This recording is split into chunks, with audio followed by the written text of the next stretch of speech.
तो अभी बात आ जाती है क्या ट्रस्ट वैलेट सेफ है। तो गाइज आपके दिमाग में आ रहा होगा है तो ऐप ही है, इसका भी आईपी ब्लॉक हो सकता है।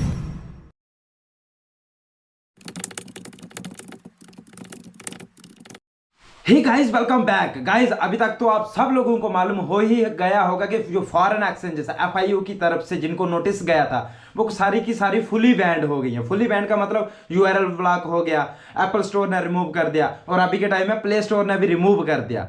तो गाइज अभी के टाइम में आपके फोन में वो एक्सेस कर रही होंगी एप्स, क्योंकि वो सिर्फ आपको मिल नहीं रही है, जिन्होंने डाउनलोड करके रखी होंगी वो तो चल रही होंगी। तो क्या हो सकता है ऐसा कि ये एप्स चलते चलते बंद हो जाएं, जे भी आपको एक्सेस ना कर पाए? हाँ गाइस ऐसा हो सकता है। अगर ऐप का भी आईपी एड्रेस ब्लॉक कर दिया तो ऐसा होगा। तो अब क्या किया जाए गाइस? जहां तक मुझे मालूम है कि अभी तक आप लोगों ने सारा का सारा फंड वहां से निकाल लिया होगा, विड्रॉ कर लिया होगा। कईयों ने 90% लोगों ने हो सकता है कि ट्रस्ट वैलेट में किया होगा, जो होशियार लोग हैं। कुछ लोग होंगे चलो मरने दो 2-30% टैक्स इंडियन एक्सचेंजेस में डिपॉजिट कर लिया होगा, और कुछ तो ऐसे होंगे जो हक्के बक्के इतना जल्दबाजी में पूरा सेल मारा होगा और इसे अपना नाता ही छोड़ दिया होगा क्रिप्टो मार्केट से। तो अभी के टाइम में आप लोग क्या कर सकते हो? तो गाइस ऐसा नहीं है कि आप इसको अभी कहीं पे भी डाउनलोड नहीं कर सकते, जहां आप इसको ब्राउजर के थ्रू से चला सकते हो Binance.com से। आप कहोगे क्या बात है सर जी, वहां तो चल नहीं रहा है। गाइस चल रहा है। आप Binance.com पहले लगाते थे ना अगर गूगल में, तो उसके बाद एक्सचेंज खुल के आता था, उसके बाद आपको एक पेज आता था क्रिएट अकाउंट क्रिएट करने का, साइन अप या लॉग इन करने का। जब उसके ऊपर आप क्लिक करते थे ना तो एक नया यूआरएल रीडायरेक्ट होता था accounts.binance.com। तो ये मैंने रात के 1 बजे भी वीडियो बना के दी थी आपको। accounts.binance.com अगर अभी के टाइम में आप सर्च करो गूगल में तो आपका डायरेक्ट खुल जाएगा, वहां पे साइन अप और लॉग इन का ऑप्शन आएगा। आप साइन अप भी कर सकते हो, नया अकाउंट बनाना चाहते हो, लॉग इन करना चाहते हो तो अभी आप लॉग इन करिए, अभी के अभी। वीडियो खत्म होने के बाद भाई पहले वीडियो देख लो, इसमें बहुत सारी जरूरी जानकारी देने वाला हूं मैं ट्रस्ट वैलेट के रिलेटेड। तो गाइज आप उसके वीडियो खत्म होने के बाद देखिएगा। तो वो हो रहा है एक्सेस, लेकिन ये कब तक होगा? जब तक ये नजर में नहीं आता। अगर ये भी नजर में आया तो इसको भी जो नया यूआरएल रीडायरेक्ट होता था Binance.com पे भी, इसको भी ये ऐसा ऐसा बंद कर देंगे। तो गाइस अभी के टाइम में ना आप सब लोगों को मेल तो आ रहा है Binance की तरफ से, बाकी एक्सचेंजेस की तरफ से भी आ रहा होगा, आई डोंट नो, लेकिन Binance की तरफ से आप लोगों को एक मेल आ रहा है कि हम इस चीज से अवेयर हैं कि पहले एप्पल स्टोर ने निकाला, अब प्ले स्टोर ने भी निकाल दिया, इसका भी मेल आएगा। यूआरएल बैन हुआ था उसका भी मेल आया, उन्होंने कहा हम रेगुलेटर के साथ काम कर रहे हैं।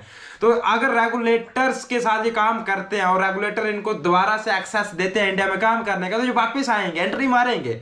10 दिन 15 दिन महीना 2 महीना भी अभी लग सकता है। लेकिन क्या एंट्री मारने के बाद फिर से P2P कर पाओगे? शायद हाँ P2P कर पाओगे, लेकिन 30% टैक्स के साथ, 1% टीडीएस के साथ अगर आप डिपॉजिट कर रहे हो, अगर आप सेल कर रहे हो 30% टैक्स के साथ। ये तो कंफर्म है, अभी तो आप लोगों को देना ही पड़ेगा। तो गाइस इसके लिए बहुत सारी P2P एक्सचेंजेस हैं जो अभी भी इंडिया में वर्क कर रही हैं। आप चाहो तो ढूंढ सकते हो, नहीं तो मैं भी आपके लिए आप लोगों के सामने रख सकता हूं।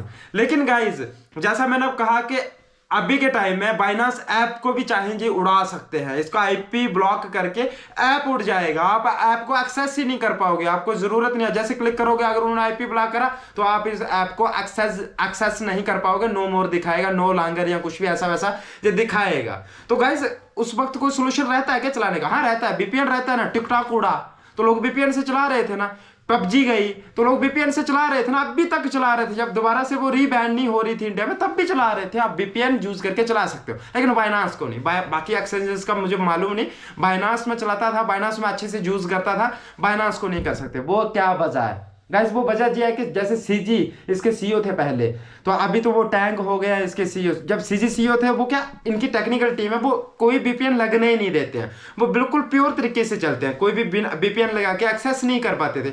अभी हो सकता है ये वीपीएन लगने दे, हो सकता है, मैं कह नहीं रहा, लेकिन मुझे नहीं लगता इतना बड़ा एक्सचेंज है वो वीपीएन यूज करने देंगे, उसकी वजह से आप इसको एक्सेस नहीं कर पाओगे।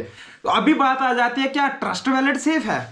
तो गाइज आपके दिमाग में आ रहा होगा है तो ऐप ही है, इसका भी आईपी ब्लॉक हो सकता है। हाँ भाई डेफिनेटली इसका आईपी ब्लॉक हो सकता है, ये भी आपको दिखा सकता है कि नो मोर। तो ये सेफ कैसे है? अभी आप सोच रहे हो कि ये कैसे सेफ है। तो गाइस ट्रस्ट वैलेट जो है वो डिसेंट्रलाइज है, इसके ऊपर कोई करता धरता नहीं है। और बाकी जो एक्सचेंजेस है उसके ऊपर तक करता धरता था, जैसे पहले सीजी थे, अभी उसका नया सीईओ, उसकी टेक्निकल टीम रहती है, वो जैसे इंस्ट्रक्शन देगा वैसे काम करेगा। तो बाइनांस जो रहता है वो बीपीएन यूज नहीं होने देता, लेकिन ट्रस्ट वैलेट से आप मजे से जब चाहो बीपीएन यूज कर सकते हो, बीपीएन यूज करके उसको एक्सेस कर सकते हो। अगर आपने बाइनांस को बीपीएन यूज करने भी दिया तो आपको वहां पे ओटीपी चाहिए होता है, वो आपको ओटीपी नहीं मिलेगा, लेकिन जहां पे आपको ओटीपी मिल जाएगा।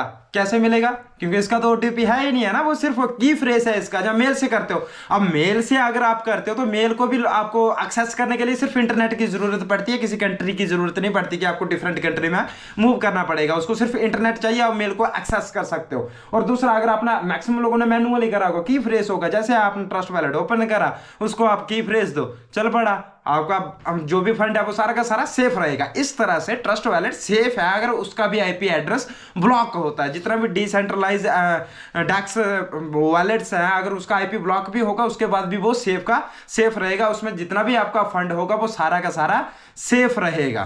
तो गाइस उसके बाद बात आ जाती है P2P की। तो आप वेल नोन है, अगर आप क्रिप्टो में आपको कई सारी एक्सचेंजेस आपको पता जो अभी भी P2P करती हैं, लेकिन सही से चल रही है इंडिया में।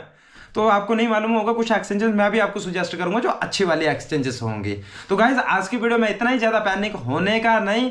जे 2009 से चलता है, बड़े बड़े फंड चलते हैं, जो चलते रहेंगे जब तक जो अच्छे पूरे वर्ल्ड लेवल पर अगर ये रेगुलेट नहीं होता किसी तरीके से, तब तक जो फंड चलते ही रहेंगे। बहुत सारी चीजें पॉजिटिव आएंगी, बहुत सारी नेगेटिव आती रहेगी। तो इतना ज्यादा, और मैं तो शुरू से कहता हूं सेंट्रलाइज एक्सचेंज से बेहतर रहता है डेक्स पे रहिए, ट्रस्ट वैलेट में रखिए, मेटामास्क वैलेट में रखिए, जो आपको अच्छा वैलेट लगता है उस वैलेट में रखिए, ना कि मेरे सुजेस्ट किए हुए। मुझे ट्रस्ट वैलेट अच्छा लगता है, इजी टू यूज है, तो इसलिए मैं ट्रस्ट वैलेट यूज करता हूं, और मेटामास्क भी करता हूं, लेकिन मैं जो 100% यूज करता हूं वो करता हूं ट्रस्ट वैलेट। तो इसलिए मैं हमेशा शुरू से, आप मेरी पिछली वीडियो उठा के देख लो साल डेढ़ साल पहले की, उसमें मैं यही कहता हूं कि हमेशा डेक्स का ही यूज करिए, सेफ रहोगे, ना किसी के बैन होने की, ना किसी के सीज होने की टेंशन। तो गाइज आज की वीडियो में इतना ही। अगर आपको दी गई जानकारी अच्छी लगी तो वीडियो को लाइक करें, कमेंट करें, शेयर करें, और अगर आप चैनल पर नए हो तो आग लगा दो सब्सक्राइब बटन को दबा के राख बना दो। बाय बाय, टेक केयर, जय हिंद।